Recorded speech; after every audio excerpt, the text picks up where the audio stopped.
Is the stability of our universe a deception? This isn't science fiction. It's the most terrifying question in modern physics. We wake up every day assuming the ground beneath our feet is solid, that the laws governing our atoms are permanent. But what if the very foundation of reality is sitting on a fragile sheet of ice, waiting for a single random quantum fluctuation to shatter it? Scientists call this the false vacuum. It suggests that everything we know, light, gravity, the very cohesion of matter itself, is existing in a temporary state, a ticking time bomb built into the fabric of space-time that has been counting down since the Big Bang. And the silence from the scientific community isn't because they think it's impossible, it's because the mathematics suggests it might be inevitable. To understand the horror of this trap, we have to look at the floor. In quantum field theory, the universe is filled with fields, fluid-like substances that permeate all of space. The most famous of these is the Higgs Field. It's the invisible ocean that gives particles their mass. Without it, electrons would fly around at the speed of light, atoms couldn't form, and you wouldn't exist. Think of this field like a ball rolling down a hill. Nature always seeks the lowest energy state, the bottom of the valley. When the ball hits the bottom and stops moving, we call that a vacuum state. It's stable, it's safe. It's the configuration of physics as we know it today. For decades, we assumed the Higgs field had reached the absolute bottom of this energy valley. We assumed we were in a true vacuum. But then we started measuring the mass of the top quark. As our measurements got more precise, a terrifying picture emerged in the data. The numbers suggest that we aren't at the bottom of the valley. We are merely stuck on a little ledge, a shallow dip in the hillside. Below us, far below, is the true bottom, the true vacuum. This means our universe is metastable. We are balancing on a tightrope, pretending it's a sidewalk. This brings us to the twist that breaks the standard model's comfort. In classical physics, a ball sitting in a valley stays there forever unless you push it. But in the quantum world, particles don't follow the rules. They can tunnel. Through a process called quantum tunneling, the Higgs field can theoretically burrow through the barrier keeping us safe and drop into the lower energy state below. If this tunneling event happens at any single point in the universe, anywhere, in any galaxy, it triggers a phase transition. A bubble of true vacuum nucleates. Inside this bubble, the laws of physics are rewritten. The constants of nature change. Chemistry becomes impossible. Matter, as we understand it, ceases to bind together. This bubble expands at the speed of light. Because it moves at light speed, no information can travel ahead of it to warn us. You wouldn't see it coming. One moment, you are here. The next, the laws of physics holding your atoms together simply turn off. Total, instant annihilation without a single moment of realization. This is the ultimate cosmic horror. It renders every struggle, every history book, every moment of love or hate completely irrelevant. If a true vacuum bubble swept through the solar system right now, we wouldn't even have the luxury of fear. The electrical impulses in your brain that process the concept of fear would cease to exist before they could fire across your synapses. But the nightmare deepens when we consider the scale of the cosmos. The universe is expanding. Galaxies are drifting apart. If a vacuum decay event began a billion light-years away, we would never know. It would be racing towards us, eating the universe. But because space itself is stretching, it might never reach us. Or it might be right behind the horizon, 1 millimeter away from contact. This mathematical probability offers a grim solution to the Fermi paradox. We ask, where is everybody? We look at the stars and see only silence. Perhaps the silence is the aftermath. Perhaps intelligent civilizations inevitably reach a point where they build machines powerful enough to test the vacuum. They build their own large hadron colliders, pushing energy levels higher and higher, seeking the God particle, unaware that they are picking the lock of a cage that holds a monster. This is the Great Filter. A civilization gets smart enough to understand quantum physics, but not wise enough to fear it. They push a button, and their entire sector of the galaxy is wiped clean, reset to a lower energy state, a cold, sterile equilibrium where life is mathematically impossible.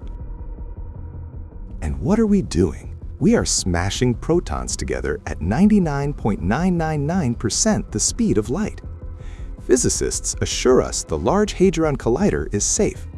They calculate that cosmic rays hit the atmosphere with higher energies all the time. But cosmic rays are random. Colliders are focused.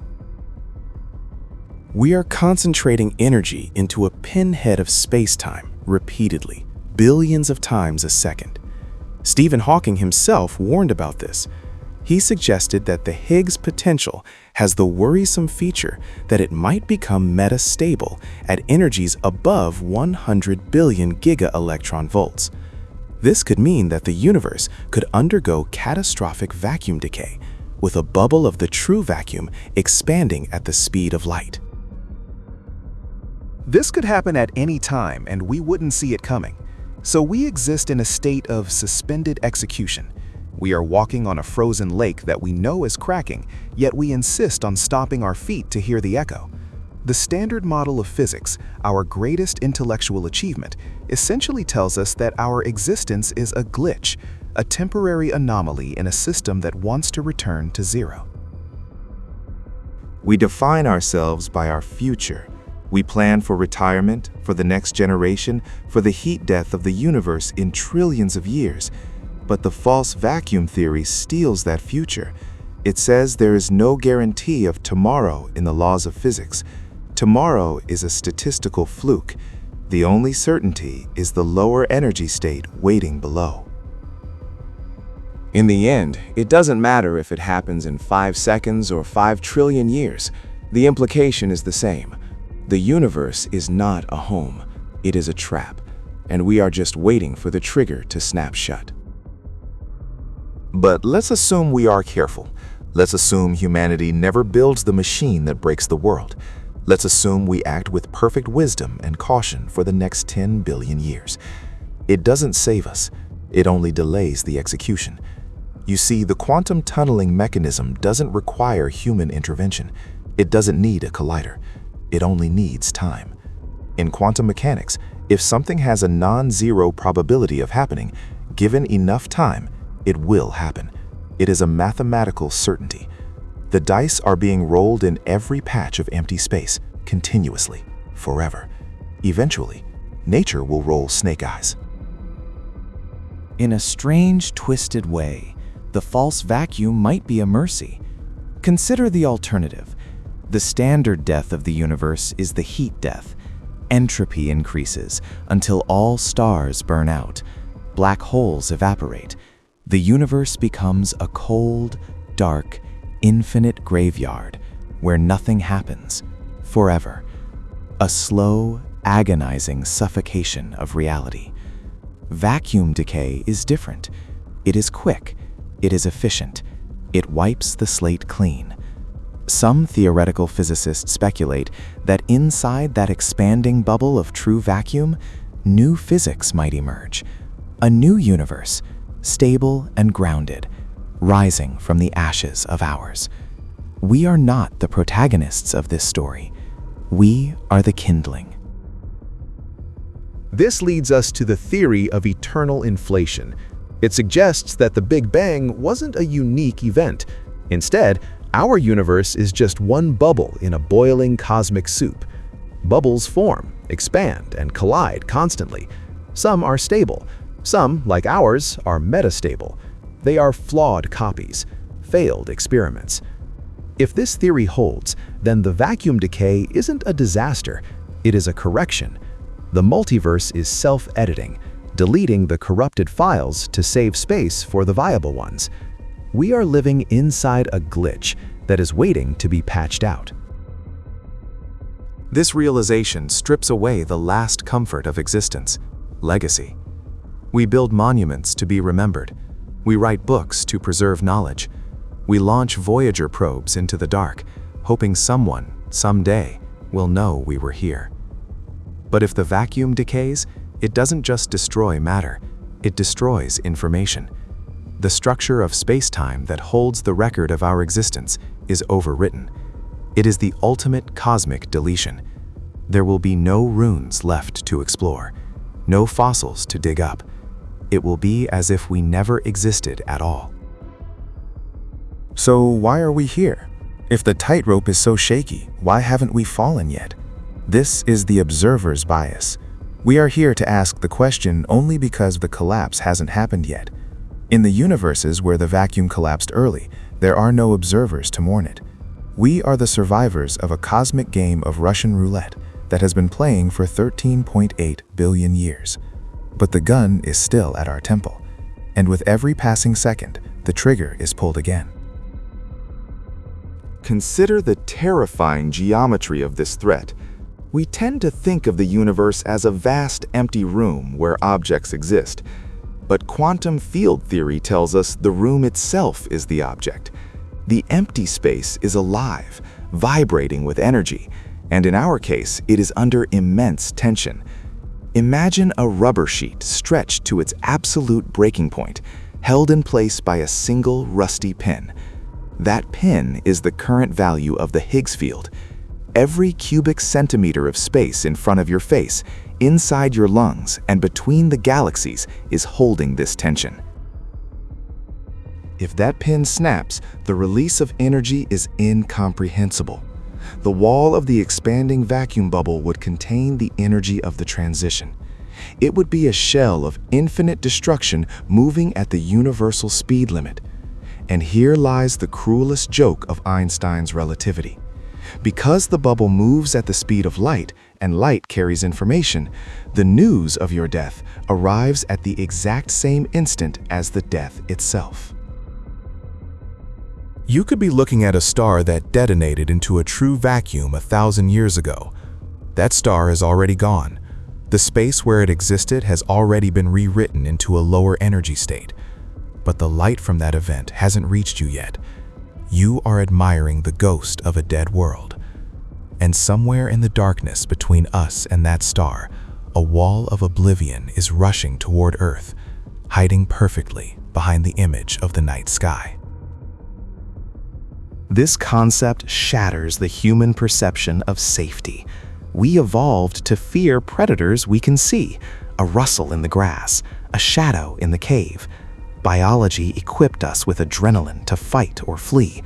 But how do you fight a mathematical inevitability? How do you flee from the fabric of space itself?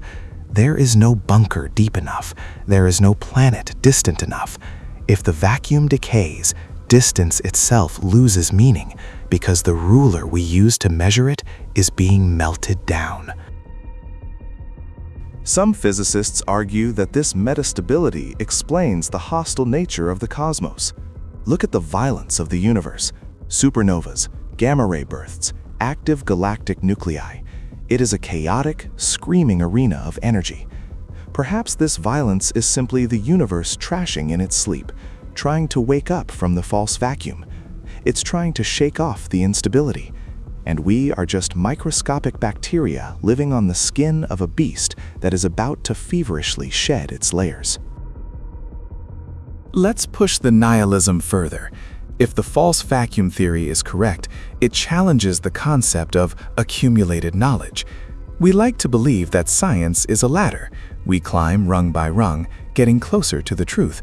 But what if the ladder is leaning against a wall that doesn't exist? In the true vacuum, protons might decay instantly, atoms might not hold together, the laws of electromagnetism could vanish. That means every equation we have ever written, every chemical reaction we have cataloged, every biological process we understand is strictly local. They are not universal truths. They are merely the house rules of this specific temporary bubble. In the grander multiverse, our physics might be as nonsensical as a dream logic that dissolves when you wake up. We aren't studying eternal truths. We are studying the peculiar habits of a glitch. And this leads us to the most unsettling implication of all, the simulation hypothesis. The false vacuum aligns suspiciously well with the behavior of a computer simulation running out of memory. In computational physics, when a simulation finds a more efficient energy state, it optimizes. It crashes the complex high-resource state and reboots into a simpler one. Vacuum decay looks exactly like a system wipe. Think about it. In computer science, we run simulations to find optimal solutions.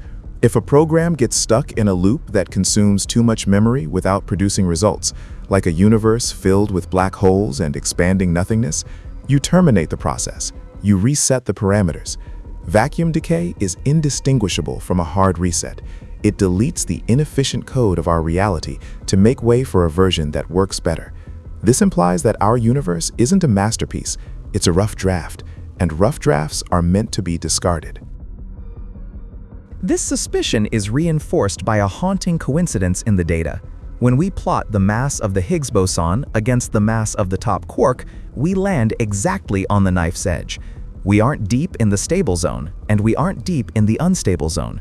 We are precisely on the border of metastability. It's called criticality. In statistical physics, systems at a critical point are often about to undergo a phase transition. It's like water cooled to exactly 0 degrees, waiting for a single dust mote to trigger the freeze. Why would the universe be tuned exactly to this dangerous precipice? Some physicists argue it's necessary for complexity. A completely stable universe might be too rigid for life to form. A completely unstable one collapses too fast. We exist in the Goldilocks zone of doom. We are allowed to exist only because the universe hasn't decided to kill us yet.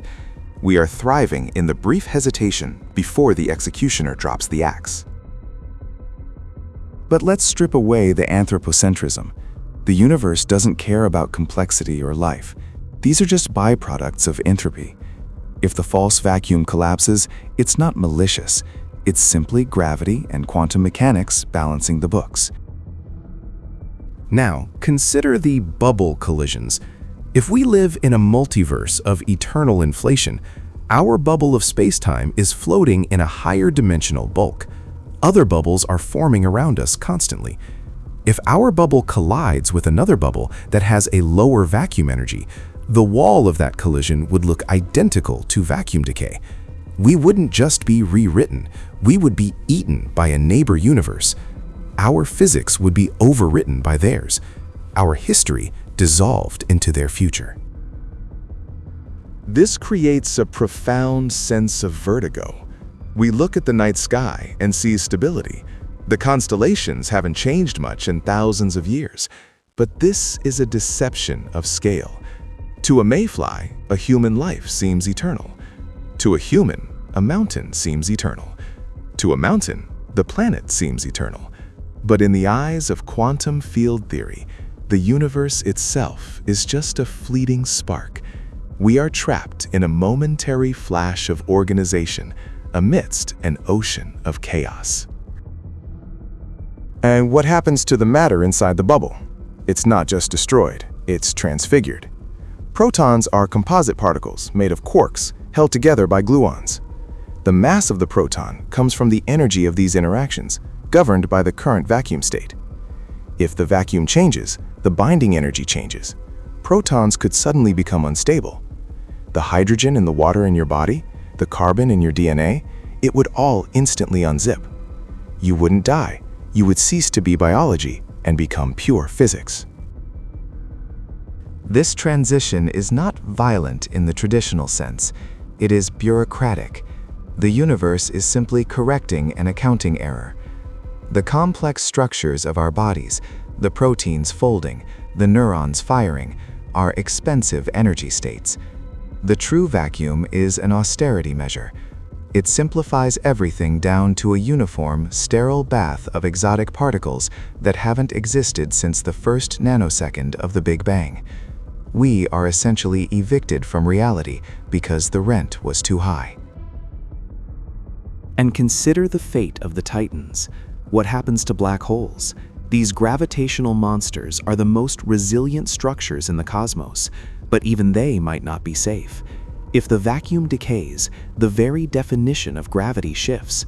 The event horizons that define them could dissolve or shatter. Some theories suggest that black holes might be the nucleation points, the triggers. The immense pressure at a singularity could be the exact force needed to push the Higgs field over the edge. Every black hole is a loaded gun pointed at the vacuum.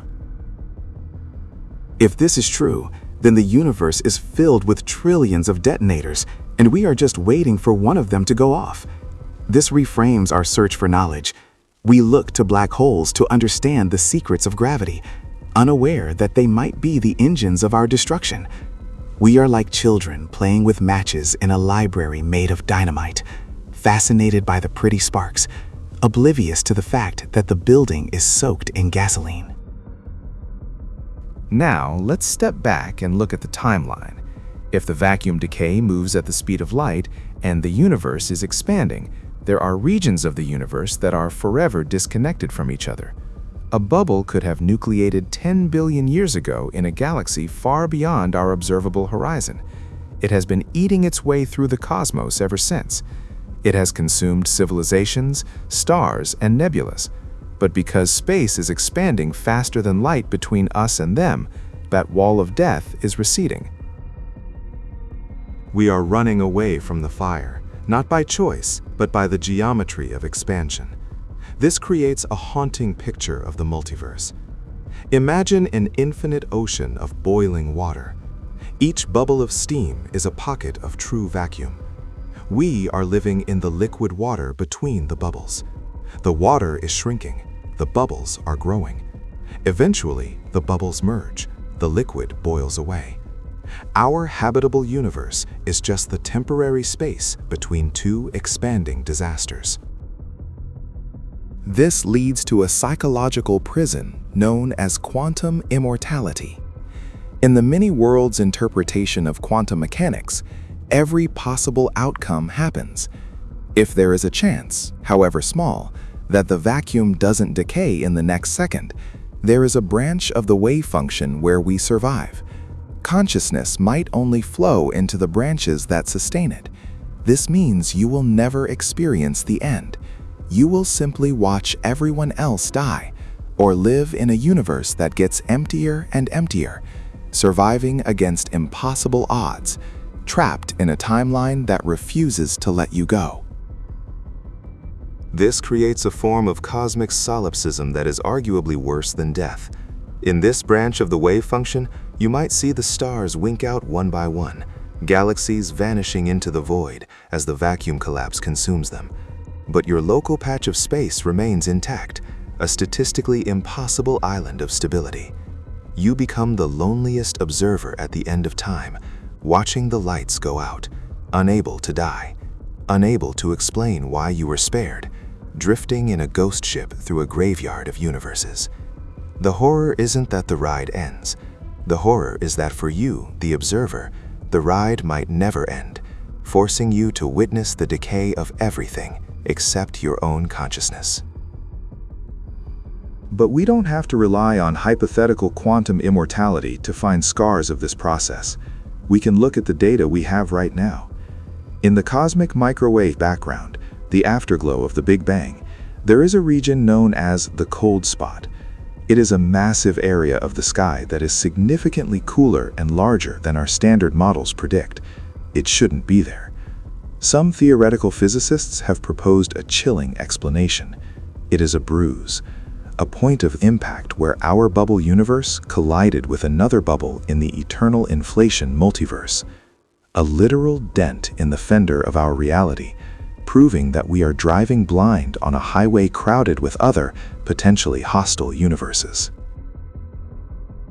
If that collision had been slightly more energetic, the wall of our bubble would have breached. The vacuum energy of the other universe would have rushed in, overriding our laws of physics with theirs. The fact that we see the cold spot means we survived a fender bender with oblivion. But in a chaotic multiverse, collisions are random. There is no traffic control. There is only the statistical inevitability that eventually two bubbles of different vacuum energies will slam into each other hard enough to rupture the membrane. We are scrutinizing the sky for asteroids, worrying about rocks, while entire universes are drifting into our lane. And this brings us back to the fragility of the constants themselves. Deepen the terror. It's not just about destruction, it's about alteration. In the true vacuum, the fine structure constant, the number that defines how light and matter interact, could be different. If this constant changes by just a few percent, stars cannot fuse hydrogen, carbon cannot bond to form chains. The universe doesn't just go dark, it becomes fundamentally incapable of supporting complexity. It becomes a static, gray slurry of subatomic potential that never realizes itself. A canvas that was wiped clean and then abandoned, leaving no capacity for art or thought or life to ever emerge again. Does the act of observing the Higgs field keep it stable, or does it destabilize it? The quantum Zeno effect suggests that a system changes differently when it is constantly observed. By constantly measuring the universe, by smashing particles to check the mass of the top quark, are we resetting the clock, or are we poking the beast? Every measurement is an interaction. Every interaction transfers energy. We are interrogating the vacuum with our machines, demanding answers, unaware that the interrogation itself might be the torture that breaks the suspect. We assume science is a passive act of learning, but in quantum mechanics, there is no such thing as a passive observer. To look at the vacuum is to touch it. This creates a paradox of progress that is difficult to swallow. We assume that knowledge is survival. We assume that understanding the mechanism of the tiger makes us safer from the tiger. But in this case, the mechanism is triggered by the act of understanding. As we build larger colliders, as we push the frontiers of high-energy physics, we are essentially walking further out onto the ice to test how thick it is. The only way to know for sure if the ice will break is to break it. This suggests that the lifespan of any intelligent civilization is mathematically capped by its own curiosity. There is a threshold of energy required to discover the fundamental nature of the universe, and that threshold might be exactly high enough to destroy it. Consider the plans for the Future Circular Collider. It will dwarf the Large Hadron Collider, circling nearly 100 kilometers beneath the crust of the Earth. Its goal is to smash particles with unprecedented violence, to peer deeper into the subatomic structure than ever before. We justify this expense in the name of discovery. But from the perspective of the false vacuum, this is not a scientific instrument. It is a planetary suicide machine being assembled by a species that doesn't read the warning labels. We are monkeys who have found a grenade, and we are banging it against a rock to see what makes the ticking sound. The silence of the galaxy might just be the result of a billion other monkeys who succeeded in opening the grenade. And what happens to the specific point in space where the breach occurs? Theoretical models suggest that the nucleation bubble doesn't just expand, it creates a gravitational singularity. The energy density of the transition wall is so immense that it might collapse into a black hole immediately after forming. Or worse, the bubble interior might have a negative cosmological constant. This would cause the space inside the bubble to crunch instantly. So, as the wall of the bubble expands outward at light speed, eating the universe, the interior is simultaneously collapsing into a super dense point of infinite crushing pressure. It is a wave of erasure that leaves absolutely nothing behind, not even a void. It deletes the canvas itself. This paints a picture of our reality that is far removed from the stable, clockwork universe of Newton. We are living in a metastable state of borrowed energy. Think of the vacuum as a bank loan. The Higgs field borrowed energy to give mass to particles, allowing stars and planets to exist. But the loan has a repayment date. The true vacuum is the baseline, the zero balance state where the debt is cleared. When the vacuum decays, the universe is simply paying back the energy it borrowed to create you. Your existence is an accounting anomaly that is waiting to be corrected. In this light, entropy and decay aren't enemies. They are the auditors, and they always close the books. There is a grim irony in our search for safety. We scan the skies for asteroids. We worry about climate tipping points. We build bunkers for nuclear winter. We obsess over threats that we can see, threats that operate on human timescales. But the false vacuum renders all preparation obsolete. You cannot prep for the laws of physics changing. You cannot dig a hole deep enough to hide from a phase transition of space-time. It creates a hierarchy of doom, where all our other fears are merely distractions. We are rearranging deck chairs on the Titanic, arguing about the seating chart, while the ocean itself is turning into acid. The threat is not coming from the outside. The threat is the water we are floating in. To understand the depth of this betrayal, we must dismantle the very concept of empty space. We are taught from childhood that a vacuum is the absence of something, a void where nothing exists. But in quantum field theory, there is no such thing as absence. There is only potential. The vacuum is a seething foam of virtual particles popping in and out of existence. It has weight, it has pressure, it is a substance. And like any substance, it can boil. If you heat water, it turns to steam. That is a phase transition. But for the vacuum, the trigger isn't heat, it's quantum probability. And the steam isn't a gas, it's a new geometry of reality where our existence is geometrically impossible. And this brings us to the specific, terrifying number that haunts the data: 125 giga-electron-volts. This is the measured mass of the Higgs boson. It is the specific frequency of the vibration that keeps us alive. If it were lighter, the universe would be stable. If it were heavier, it would have collapsed long ago. It sits exactly in the metastable window. Why? Why does the universe taunt us with this ambiguity? It is like finding a coin balanced perfectly on its edge in the middle of a chaotic earthquake. It implies that our existence is not the rule, but the exception, a momentary balance in a system that craves collapse. This twists the strong anthropic principle into a horror story. The principle states that the universe must have properties that allow life to develop, because we are here to observe it.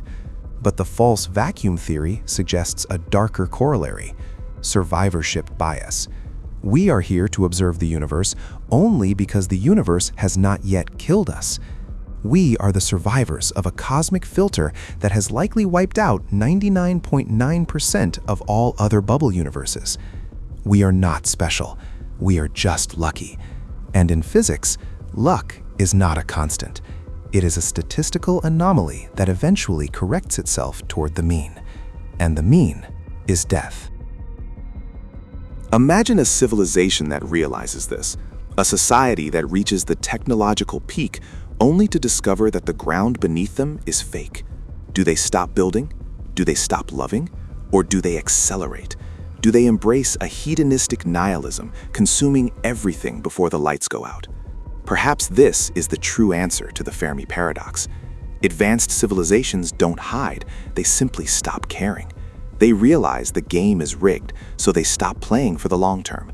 They burn out their resources in a blaze of short-term ecstasy, knowing that legacy is a lie told by a metastable field.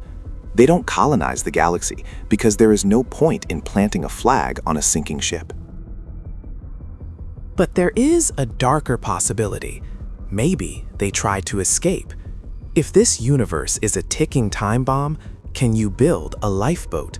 Can you tunnel into a stable vacuum before this one collapses? Theoretical physics suggests that creating a child universe, a bubble of our own design, might be possible. But the energy required to do so is the same energy that might trigger the decay. To escape the trap, you have to risk springing it. This creates a cosmic deadlock. Any civilization powerful enough to save itself is also powerful enough to destroy itself instantly. It is the ultimate test of wisdom, and the silence of the stars suggests that everyone fails. This failure creates a graveyard of ambition. The Fermi paradox isn't a paradox, it's a silent testament to the instability of the Higgs field. We are shouting into a forest where every other hunter has already stepped on a landmine. And the irony is, the smarter we get, the heavier our footsteps become. We equate intelligence with survival, but in a metastable universe, intelligence is a liability. The more you understand the fundamental code of reality, the more likely you are to accidentally execute the delete command. This suggests that the only civilizations that endure are the ones too primitive to find the switch or too terrified to touch it. But let's assume a species survives the discovery. Let's assume they understand the trap without springing it. What do they do with that knowledge? History suggests they weaponize it. In the dark game theory of galactic civilizations, the ability to trigger vacuum decay is the ultimate trump card. It supersedes nuclear fire. It supersedes antimatter. It is the mutually assured destruction of God himself. Imagine a device that doesn't fire a laser, but simply lowers the energy barrier of the Higgs field in a localized region, a phase transition bomb. Once activated, there is no defense. You cannot shield against it. You cannot negotiate with it. It is a wave of ontological negation expanding at the speed of light. A civilization armed with this doesn't conquer territory. They threaten to delete the map. It creates a geopolitical nightmare where a single faction can hold the entire causal structure of the universe hostage. Leave us alone, or we turn the page. But because the bubble expands indiscriminately, the aggressor dies too. It is a cosmic suicide pact enforced by the laws of quantum tunneling. This leads to a chilling interpretation of the cosmic voids we observe today. Look at the Boody's void, a massive sphere of nothingness, hundreds of millions of light years across. It contains far fewer galaxies than standard cosmology predicts. Astronomers call it a statistical anomaly, but viewed through the lens of vacuum decay, it looks suspiciously like a crater, a scar where a civilization picked the lock, triggered a decay event, and erased a cluster of galaxies before the bubble somehow ran out of momentum or collided with a stabilizing field. We might be looking at the aftermath of ancient vacuum wars, regions of space that have been sanitized of matter and law. If this is true, the universe is not a pristine wilderness. It is a battlefield littered with unexploded ordnance and the silence of dead empires. We look up and see beauty. A sufficiently advanced physicist looks up and sees a crime scene. The stars are not jewels. They are the debris that hasn't been swept away yet. And we are building our homes on the edge of the blast zone, wondering why the neighbors are so quiet. This hypothesis that the great voids of the cosmos are actually the skeletons of dead universes injects a lethal dose of paranoia into our astronomy. It suggests that the great silence is not empty, it is hiding. Evolution on a cosmic scale favors the quiet. The civilizations that broadcast their presence, that build the biggest accelerators, that scream into the void, they get filtered out. Not by alien fleets, but by the fundamental instability of the ground they walk on. We are the noisy child in a room full of sleeping wolves, banging a drum, convinced that our noise is proof of our vitality, when in reality, it is simply a beacon for the collapse. And this paranoia brings us to a concept known as the information hazard. Usually, knowledge is power, But in the context of the false vacuum, knowledge is a burden that the human mind is not architected to carry. To truly understand the metastability of the Higgs field is to accept that risk is not a variable we can manage. It is a constant we live inside. Every moment you spend planning for next year, you are making a statistical bet against a quantum fluctuation that could erase the concept of years entirely. We build our psychological stability on the assumption of physical continuity. The false vacuum strips that away, leaving us with a raw, naked dread that most people instinctively reject because it is too heavy to hold. So we compartmentalize. We treat this theory as a curiosity, a spooky story to tell around the campfire of the internet. But the mathematics does not care about our coping mechanisms.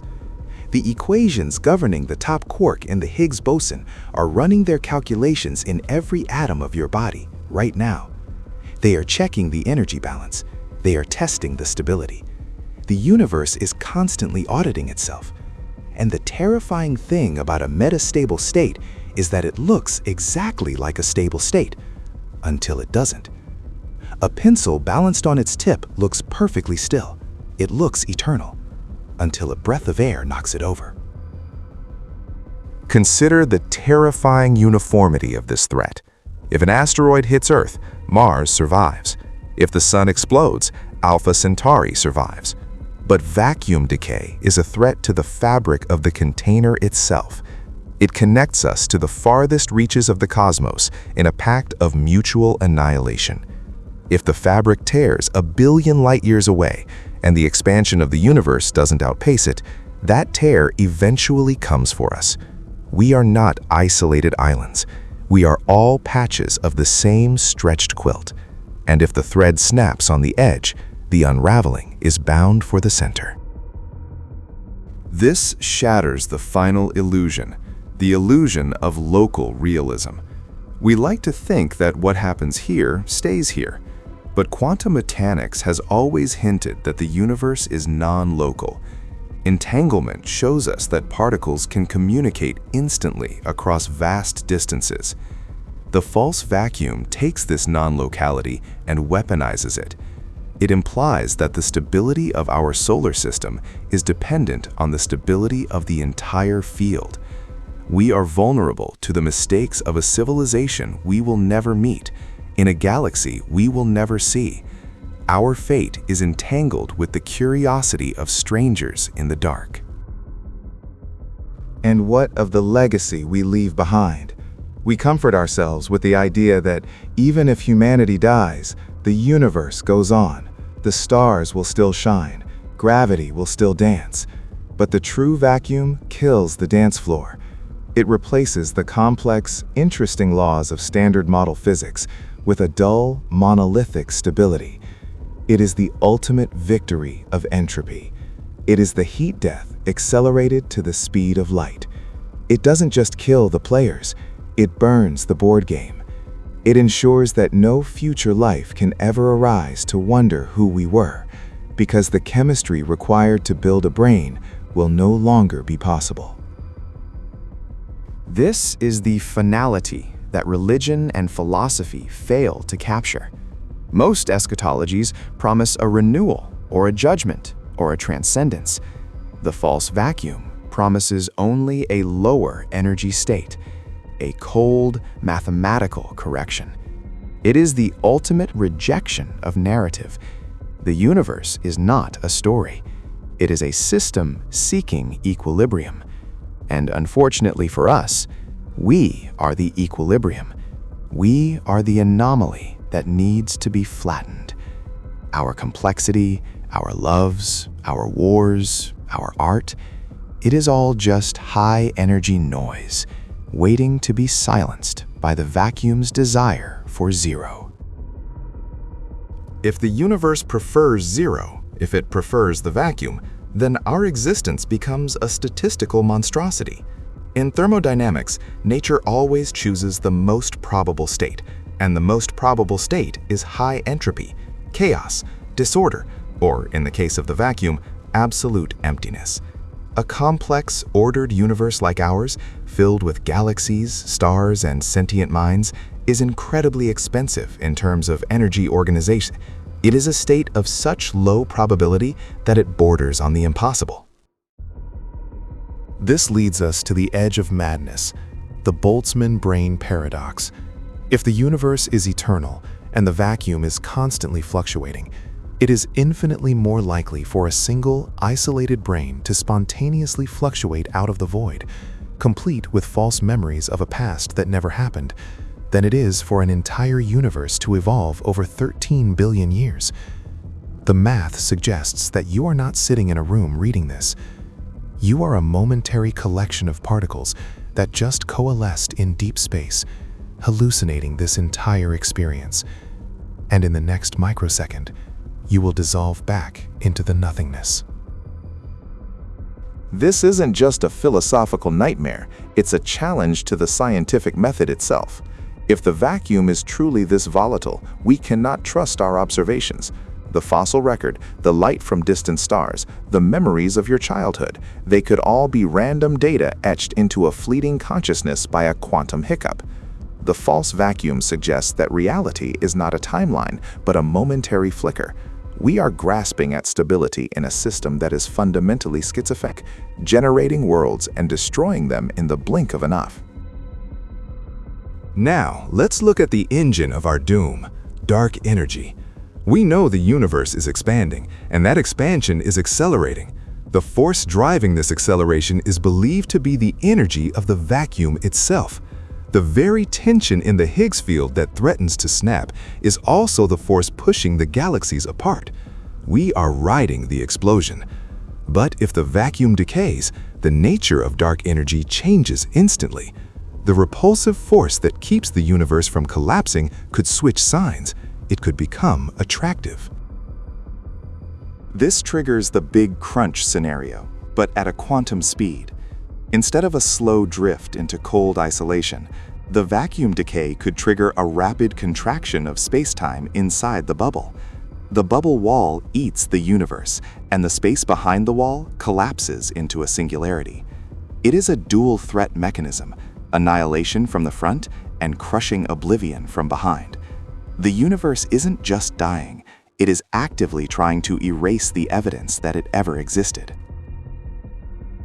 We also have to consider the Great Attractor, a mysterious gravitational anomaly that is pulling our galaxy and thousands of others towards it at millions of miles per hour. We can't see what's there because it's hidden behind the zone of avoidance in our own galaxy. Some physicists wonder if this massive concentration of mass is a precursor. Mass destabilizes the vacuum. A region of space with that much matter density puts incredible strain on the Higgs field. We are literally falling towards a point in space that is testing the structural integrity of reality. If the Great Attractor is a knot of super-dense galaxy clusters, it represents a gravitational stress test on the fabric of spacetime. As we fall into this region of higher density, the local vacuum energy fluctuates. We are effectively dragging the Higgs field through a gravitational minefield. If the density becomes too high at the core of that attraction, it could pinch the field just enough to tunnel through the barrier. We wouldn't just be crushed by gravity, we would be the match that lights the fuse for the entire local group of galaxies. This brings us to the theoretical monsters known as cosmic strings. These are hypothetical one-dimensional defects in spacetime, cracks in the ice left over from the cooling of the early universe. They are infinitely thin but incredibly dense tubes of pure energy that stretch across the entire cosmos. If a cosmic string were to whip through our sector of space, its immense gravitational tension could destabilize the vacuum instantly. It would be like a razor blade slicing through a taut balloon. We wouldn't even need to be near it. The shockwave of the vacuum phase transition would do the rest. The existence of these defects reinforces the idea that the universe is not a finished product. It is a cooling casting full of flaws, bubbles, and stress fractures, and we are living inside one of the flaws. This realization aligns perfectly with the philosophy of cosmicism, the literary philosophy of H.P. Lovecraft. He argued that the universe is not evil, but simply indifferent to our existence. The false vacuum is the ultimate expression of that indifference. It doesn't hate us, it doesn't want to kill us. It simply wants to relax into a lower energy state. Our annihilation is just a byproduct of the universe getting comfortable. This indifference is what makes the terror so pure. If we were being attacked by aliens, we could fight back. If we were being judged by a deity, we could pray. But you cannot negotiate with a potential energy curve. You cannot surrender to a quantum field. The false vacuum strips humanity of its agency. It reminds us that we are not the masters of nature. We are merely squatters in a building that is scheduled for demolition. And the landlord isn't coming to evict us. The foundation is simply going to give way. Let's analyze the speed of the end. We say it moves at the speed of light, but what does that look like from the perspective of an observer? Imagine looking at the moon. It takes light 1.3 seconds to travel from the moon to your eye. If the moon triggered a vacuum decay, you would see the moon for 1.3 seconds after it was already gone. But the wall of the bubble travels at the same speed as the image of the destruction. This means the visual photon of the moon exploding hits your retina at the exact same moment the vacuum wall disintegrates your retina. You literally cannot see the end of the world. To you, the world will simply never have ended, right up until the moment you cease to be. This creates a paradox of perception. We assume that for an event to happen, it must be experienced. But vacuum decay is an event that destroys the capacity for experience. It is the unhappening. It is a retroactive deletion of the observer. In a way, this solves the fear of death. You will never know you died. You will never mourn your loved ones, because the neural pathways that hold their faces in your memory will unzip into quark-gluon plasma before the grief can register. It is the cleanest death possible. Absolute, instant, painless, and utterly complete. But what if we try to fight it? Could a sufficiently advanced civilization stabilize the vacuum?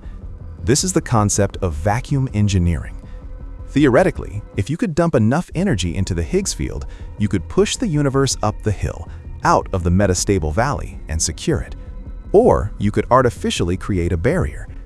But the energy required to modify the vacuum of an entire galaxy exceeds the total energy output of all the stars in that galaxy. It is a project of impossible scale. It suggests that once a universe cools into a false vacuum state, the concrete has set. We are encased in the flaw forever. But let's go deeper. If the concrete has set, it implies that the structure we see, the standard model, is rigid. But quantum mechanics streams that nothing is rigid. This leads us to the terrifying concept of vacuum fluctuations as a siege engine. We imagine the vacuum as a flat sea, but at the Planck scale, it is a violent storm. Virtual black holes form and evaporate in fractions of a second. This means the universe is constantly, aggressively testing the walls of its own prison. It is hammering against the energy barrier of the Higgs field, looking for a weak point, trillions of times inside every single atom. Every cubic centimeter of empty space is a roll of the dice. We are surviving only because the probability is low. But low is not zero, and in an infinite universe or a multiverse of infinite time, even the most infinitesimal probability eventually becomes a certainty. This creates a horrifying realization about time itself. Time is not a river. It is a waiting room. We are simply sitting in the lobby of existence, reading magazines about stars and galaxies, waiting for our number to be called. We assume the waiting room is the destination, but it is merely the staging area for the deletion. Consider the psychological impact of this truth. We build civilizations based on the assumption of permanence. We carve stone because we believe stone lasts. We write code because we believe information persists. But if the substrate of reality, the vacuum itself, is temporary, then all human endeavor is essentially graffiti on a melting ice cube. We are scratching "I was here" into a surface that is actively sublimating into nothingness. It renders the concept of legacy mathematically void. There is no future historian to read your story because the library itself is built on a sinkhole. This nihilism extends to biology. We think of life as a triumph against entropy, a complex, organized structure that defies the chaos. But from the perspective of the true vacuum, life is an aggravation. It is a localized cluster of high-energy defiance. By existing, stop. The universe is trying to smooth out the wrinkles, and you are a wrinkle. We are not the purpose of the cosmos. We are the resistance it is trying to overcome. And what if we are not the first to realize this? What if the silence of the cosmos is actually a quarantine? Imagine a civilization that discovers the false vacuum. They realize that high-energy physics is dangerous. They realize that expanding outwards increases the surface area for a tunneling event. So they turn inward. They stop broadcasting. They dismantle their colliders. They enter a state of civilizational stasis.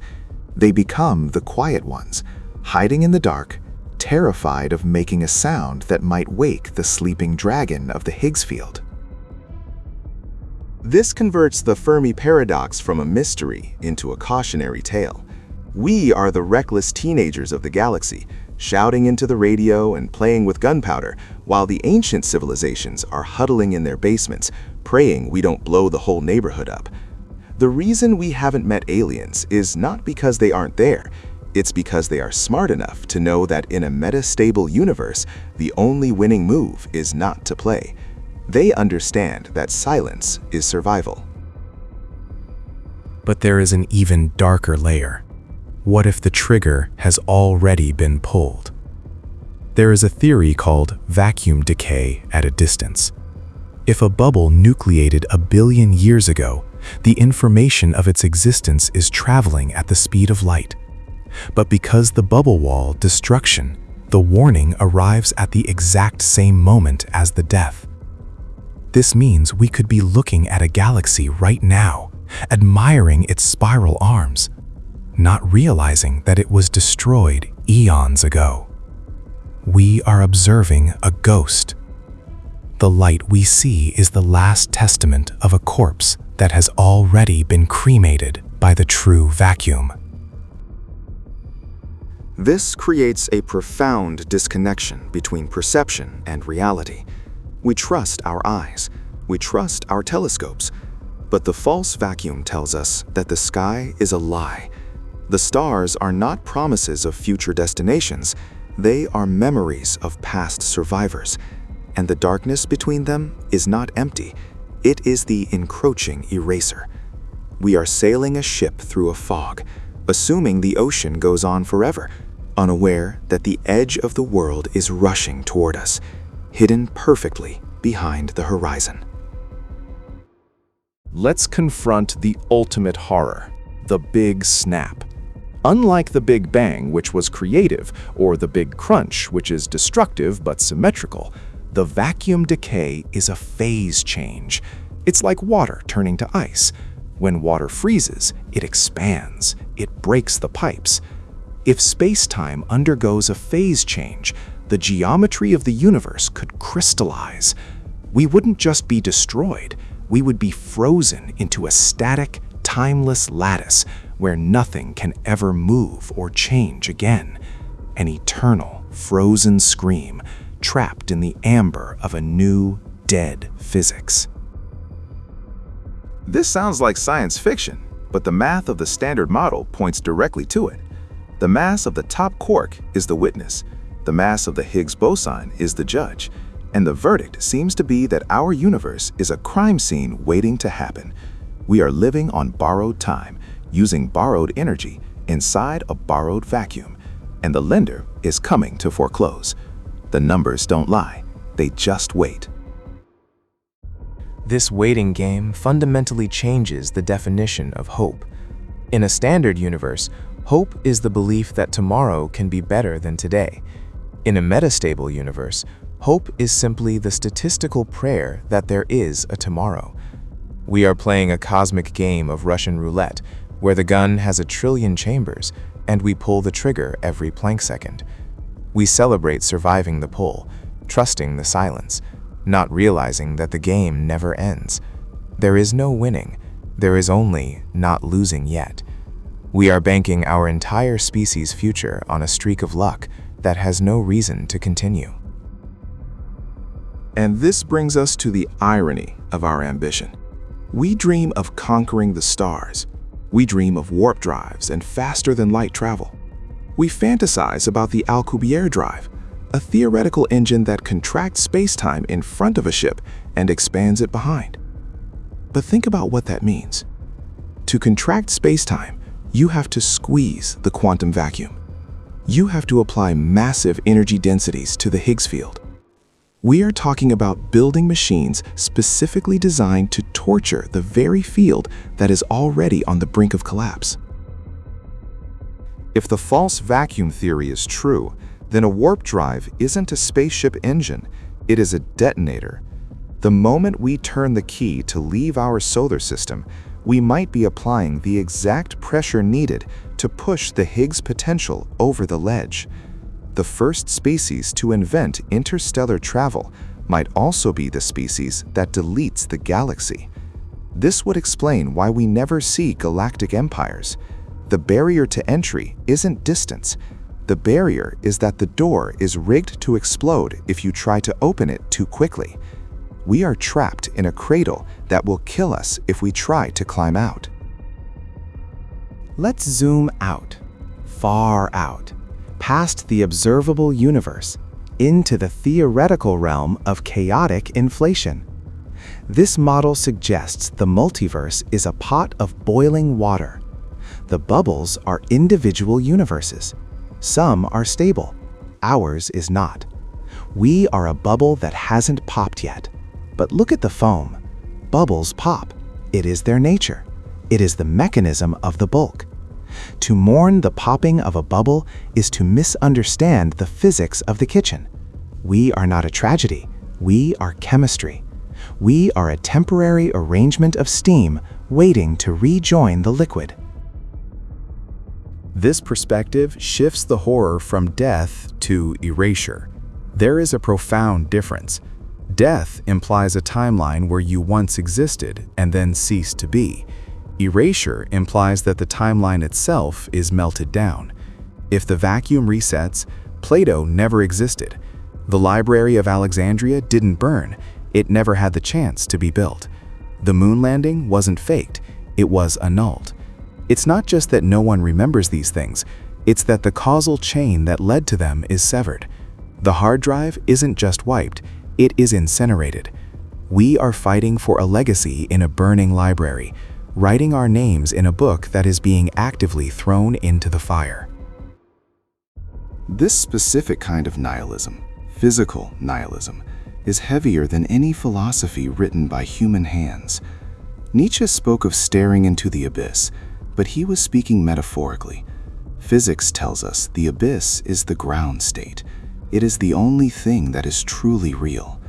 The complexity we see, the stars, the planets, the internet, your consciousness, is just a transient hallucination of energy hovering above the baseline. We are the fever dream of a sleeping void, terrified of the moment it wakes up and realizes it is alone.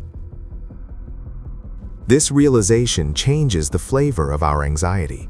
We usually fear death because it removes us from the world. But vacuum decay removes the world from itself. It implies that the universe is not a container for life, but a hostile environment that tolerates life only as a temporary inefficiency. We are a thermodynamic glitch, and the universe is self-correcting.